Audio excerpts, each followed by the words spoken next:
林小姐嗰啲菲傭咧，依家冇得加人工咧，咁你點樣睇？有咩睇法啊？其實我不嬲都係站咗我自己，我唔會話即係左搖右擺。好似你咁，你而家訪問我咁，你連賓妹都唔敢叫菲傭，你話我哋香港人幾凄涼幾可憐咧？即係你係賓妹，你菲律賓人咪賓妹咯，係咪先啊？我都之前都講過，我哋香港人咪港女咯，係咪？有乜問題啊？我唔覺得有問題，唔知點解你唔夠膽叫咯？咁啊有啲網民咧又好得意嘅喎，又話我尊重下人啦咁。咩叫唔尊重啫？咁你叫我哋港女係咪唔尊重啊？係嘛？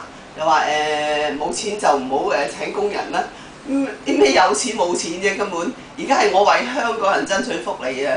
即係要有錢冇錢冇關係。如果佢哋覺得我哋香港唔好，覺得我哋香港人工低，佢有其他好多國家選擇嘅，佢唔係一定要選擇我哋香港，佢可以唔嚟嘅。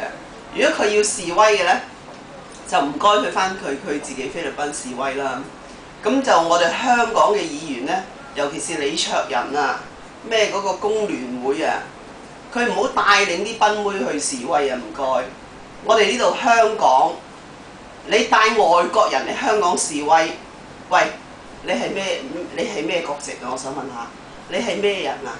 你不如移民去菲律賓啦！如果咁樣係咪啊？即係你哋點樣話我呢？我都係企硬㗎啦。好多謝林小姐。